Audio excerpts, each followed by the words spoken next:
सबसे पहले हम लोग को यहाँ पे बात करना है elastic body and plastic body, right. अब यहाँ पे मेरी बातों को ध्यान से सुनिए और समझिए। एट अ गिवन टेम्परेचर किसी भी बॉडी में जो एटम्स के बीच का सेपरेशन होता है वो आपको फिक्स्ड रहता है, राइट। वो आपको इक्विलिब्रियम स्टेट में फिक्स्ड रहता है, ठीक है। अब अगर आप उस बॉडी को डिफॉर्म करने की कोशिश करोगे, क्या तो आप उसको स्ट्रेच करोगे या फिर आप उसको कंप्रेस करोगे, तो वो बॉडी जो है उस चीज को अपोज करती है। अगर आपने एक यहाँ पे आप एग्जांपल देखिए, ये आपका बॉडी था, आप राइट साइड में एक एक्सटर्नल फोर्स लगा रहे हो, ठीक है। तो ये बॉडी भी अपोजिट डायरेक्शन में एक रिस्टोरिंग फोर्स लगा रहा है, तो इस एफ को हम लोग कहते हैं रिस्टोरिंग फोर्स, राइट। और ये एफ एक्सटर्नल हमारा होता है डिफॉर्मिंग फोर्स, राइट। अच्छा, अगर ये हमारा इक्विलिब्रियम स्टेट है तो आपका एफ एक्सटर्नल और ये रिस्टोरिंग फोर्स का मैग्नीट्यूड आपस में बराबर होगा, ठीक है। आप जैसे ही इस डिफॉर्मिंग फोर्स को हटा दोगे, ये बॉडी अपना शेप दोबारा से रिगेन कर लेगा।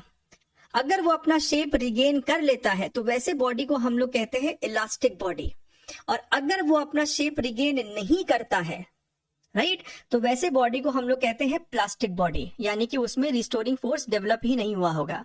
फॉर एग्जांपल आपका डो हो गया, क्ले हो गया, राइट।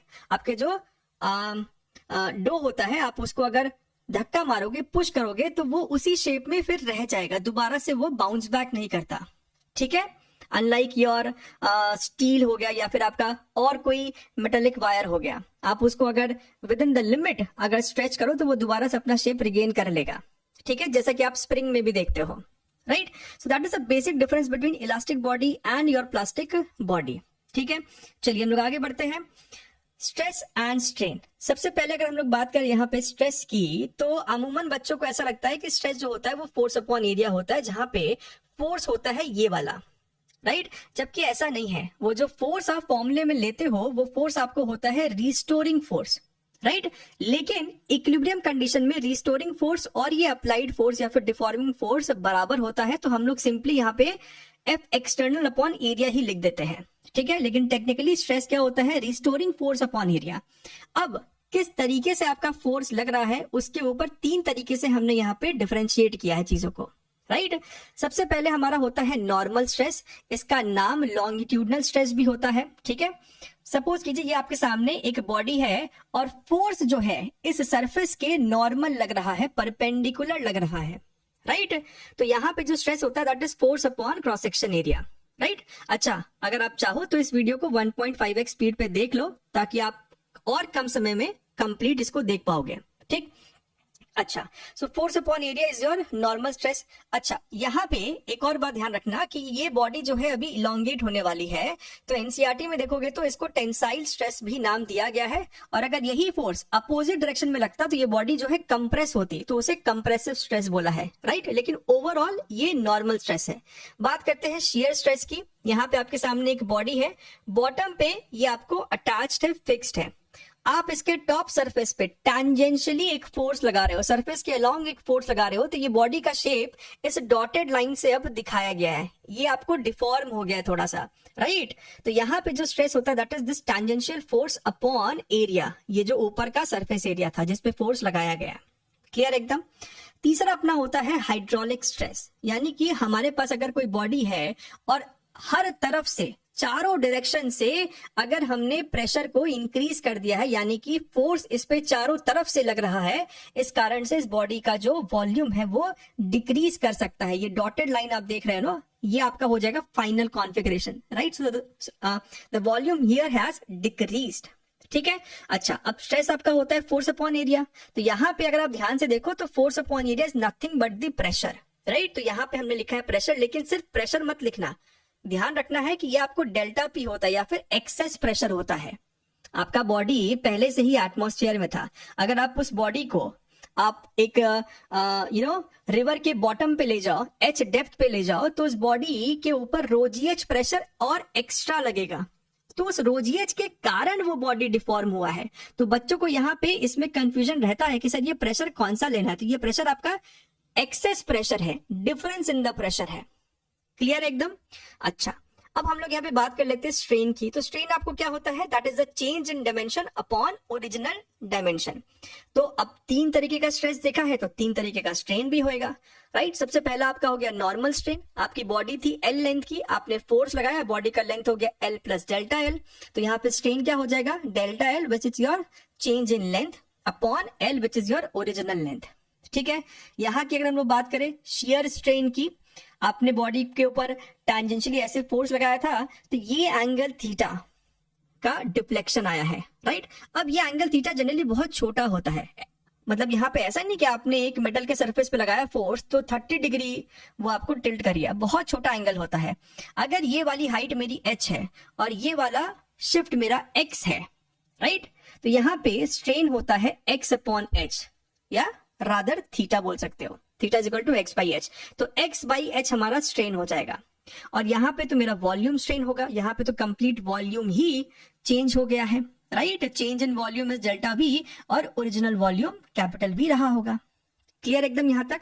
अब यहाँ पे एक बहुत ही इंटरेस्टिंग एग्जांपल देखिए, ये आपको बेसिकली जेई में भी पूछा जा चुका है, राइट। मैं यहाँ पे मेंस की बात कर रहा हूँ, ऐसा नहीं कि ये कोई एडवांस का सवाल है, ठीक है। कॉन्सेप्ट लेकिन बड़ा ही प्यारा सा है। आप यहाँ पे ध्यान से देखिए, आपके पास यहाँ पे एक सिलेंडर है और इस सिलेंडर के नॉर्मली सरफेस पे फोर्स लग रहा है, राइट, इधर भी लग रहा है इधर भी लग रहा है, ठीक है। इसका जो सरफेस एरिया है वो कैपिटल A है। अब आप सभी को पता होगा कि एरिया जो है वो वेक्टर क्वांटिटी है, जहां पे अगर आपको इसको वेक्टोरियली दिखाना है तो इस सरफेस के राइट साइड परपेंडिकुलर हम एक एरो दिखा देते हैं एरिया वेक्टर के हिसाब से, ठीक है।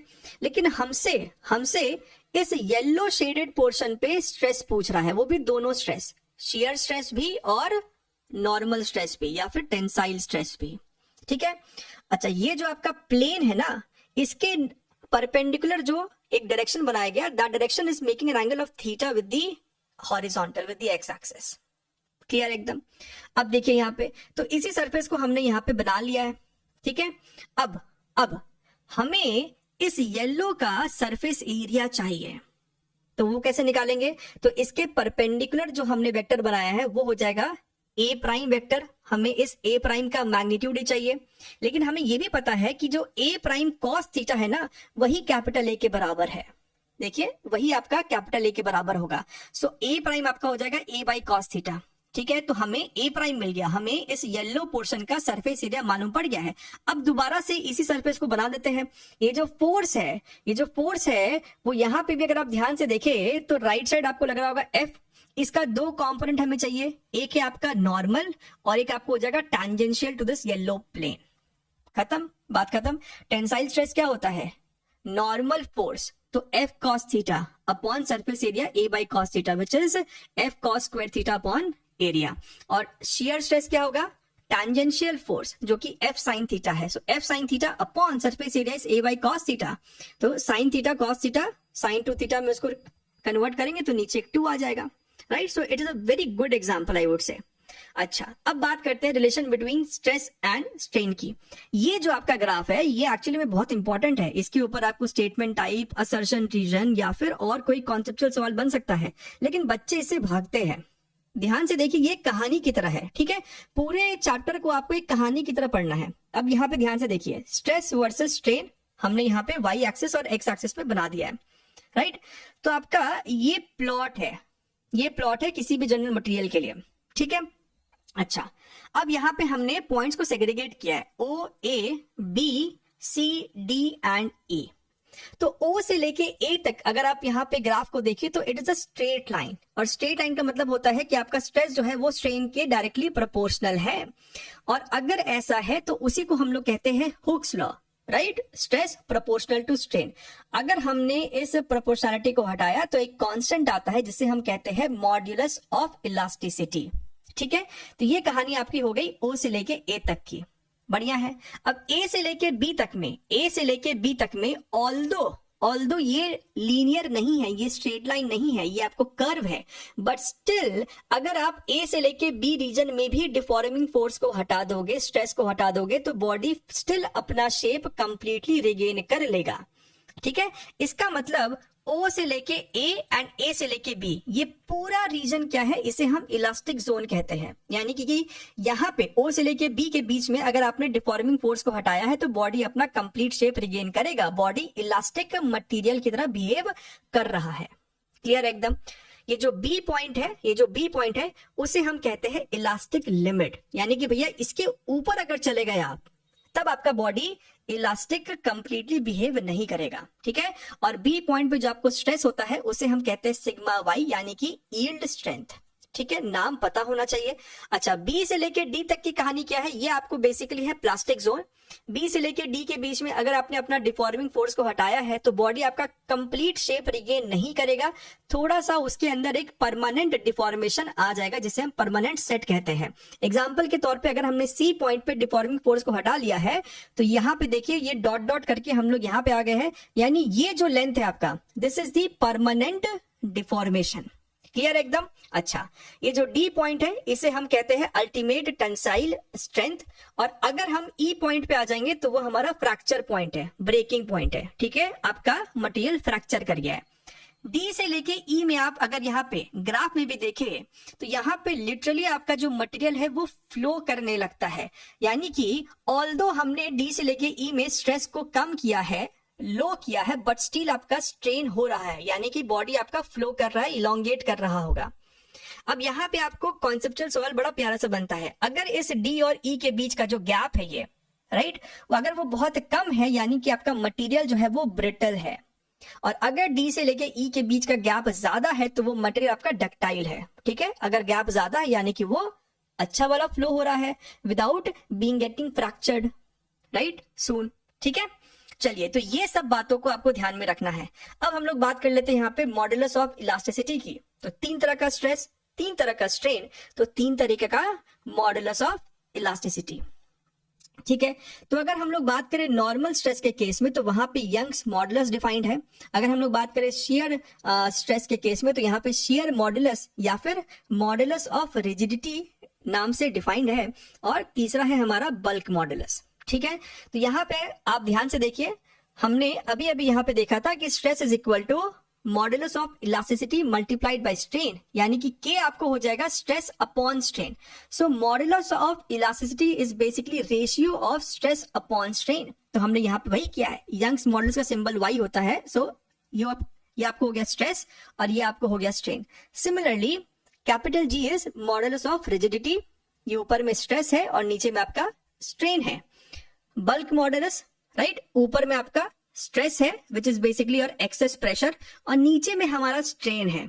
अब यहाँ पे आप सोचेंगे कि सर आपने नेगेटिव साइन क्यों लगाया है, तो आप यहाँ पे ध्यान से देखिए, अगर आपका ये डेल्टा पी पॉजिटिव है यानी कि आपने प्रेशर को अगर इंक्रीज किया था तो वॉल्यूम डेफिनेटली डिक्रीज किया है, यानी कि delta we itself is a negative term right.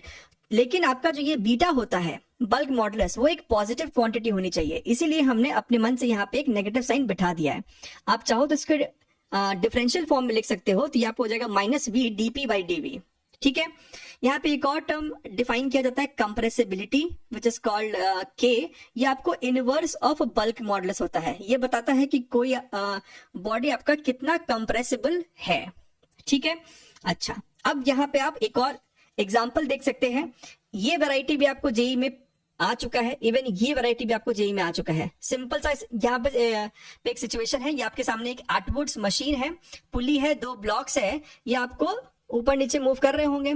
तो इस वायर में, ये जो आपका कंप्लीट वायर है, इसके अंदर कोई टेंशन होएगा, तो ये टेंशन का फॉर्मूला क्या होता है, 2m1m2 g upon m1 plus m2 right. अच्छा, तो यहाँ पे अगर हमसे ये पूछ सकता है कि ये जो वायर है इसमें इलोंगेशन कितना है, तो लगा दिया stress that is tension upon area is equal to, ये एरिया क्या है, इस वायर का cross section area is equal to Young's modulus upon change in length upon original length right. यहाँ पे आपके सामने सिचुएशन है कि आपके सामने एक बॉल है राइट, वो अभी रिवर के सरफेस पे था, तो यहाँ पे सिर्फ एटमॉस्फेरिक प्रेशर है। आप इसे अगर h डेप्थ नीचे ले जाओगे तो एटमॉस्फेरिक प्रेशर के अलावा यहाँ पे एक ρgh टर्म भी आ जाएगा। So what is the excess pressure, the change in pressure is simply ρgh। तो इस ρgh के कारण ये बॉडी जो है कंप्रेस हुआ, उसके वॉल्यूम में चेंज आया, and that is that delta V, ठीक है। तो ये लगा दिया, delta P is what, stress यहाँ पे इस सिचुएशन में is equal to bulk modulus multiplied by delta V by V, change in volume upon original volume. ठीक है, हमें सिर्फ यहाँ पे मैग्नीट्यूड निकालना है डेल्टा वी का। So delta V is equal to this much, और डेल्टा पी की जगह हम लोग यहाँ पे रो जी एच सब्स्टिट्यूट कर देंगे, आपको आंसर निकल आएगा। ठीक है, तो इस वैरायटी का सवाल आपको इजिली बन सकता है। अब यहाँ पे बात करते हैं एनालॉजी विद द स्प्रिंग। आपके सामने यहाँ पे एक स्प्रिंग है, आप इस पे एक फोर्स F लगाते हो तो इसके अंदर इलोंगेशन X आता है। तो हम यहाँ पे इक्वेशन हमेशा से जानते हैं F is equal to KX where K is the spring constant. उसी तरीके से अगर आपके सामने यहाँ पे एक रॉड है जिसका लेंथ L है, आप उस पे F डिफॉर्मिंग फोर्स लगा रहे हो और वो यहाँ से अटैच्ड है, तो उसमें एक X इलोंगेशन आता है। ठीक है, तो हम यहाँ पे जानते हैं force upon area which is stress is equal to Young's modulus multiplied by change in length, जो कि यहाँ पे x है, अपॉन ओरिजिनल लेंथ। अगर इस एरिया को हम राइट साइड ले जाए तो हम f को लिख सकते हैं y, यानी कि Young's modulus into area upon l dot x। अगर आप इस वाले इक्वेशन को और इस वाले इक्वेशन को कंपेयर करो तो हम कह सकते हैं कि इस रॉड का जो इक्विवेलेंट फोर्स कांस्टेंट है k, वो होगा YA बाई L। ठीक है, तो ये हमें बहुत मदद करता है। फॉर एग्जाम्पल, आपके सामने दो रॉड सीरीज में है, इसका dimension L1 A1 Young's modulus Y1, इसका L2 A2 Young's modulus Y2, और इस पे एक डिफॉर्मिंग फोर्स F लग रहा है। हमसे पूछता है what is the total change in length, और rather what is the total elongation in the system, right. तो हमारे पास तो इक्वेशन है ही अब F is equal to KX, लेकिन K क्या लोगे, K इक्विवेलेंट। अगर आपने SHM में ध्यान से पढ़ा है, हमारे इस चैनल पे उसका रिवीजन वीडियो भी है, कि दो स्प्रिंग अगर सीरीज में होता है, so in that case the equivalent spring constant is K1 K2 upon K1 plus K2। तो यहाँ पे हमने पहले K1 निकाल लिया है इस रॉड का, हमने यहाँ पे K2 निकाल लिया है इस रॉड का, और दोनों का आप निकाल दोगे इक्विवेलेंट। उस इक्विवेलेंट को यहाँ पे डालो और आप यहाँ से X निकाल लोगे, यानी कि total elongation in the system. ठीक है, अगर दो रॉड आपका पैरेलल में होता, so in that case K equivalent is K1 plus K2।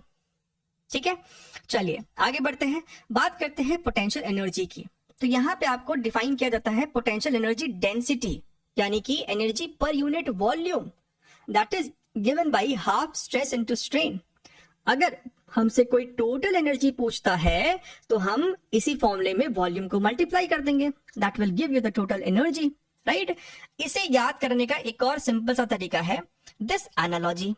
हमने तो इसे स्प्रिंग से कंपेयर कर रखा है, तो हमें पता है कि स्प्रिंग में potential energy stored is half KX square. तो यहाँ पे K की वैल्यू क्या थी, Young's modulus area upon L X square. X क्या है, आपका चेंज इन लेंथ। ठीक है, अगर आप यहाँ पे भी चीजों को रीअरेंज करेंगे तो आपको यही फॉर्मूला दोबारा से मिल जाएगा। ठीक है, तो आपको जैसे मन करता है वैसे इसको याद रख सकते हैं। Elongation due to self weight, आपके सामने यहाँ पे एक रॉड है जिसका क्रॉस सेक्शन एरिया ऊपर से लेके नीचे तक यूनिफॉर्म है, इसका लेंथ L है, एरिया A है, यंग्स मॉडुलस Y है और मास M है। तो अपने ही वेट के वजह से ये थोड़ा सा लंबा हो जाता है, and that change in length, excess change in length is equal to mgl upon 2YA।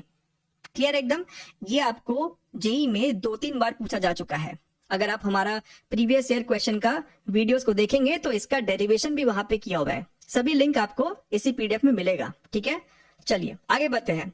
Poisons ratio, right, इसका सिंबल सिग्मा से डिनोट किया जाता है। आप देख सकते हैं ये रहा आपका एक व्हाइट कलर का, यहाँ पे आप देख सकते हैं रॉड है।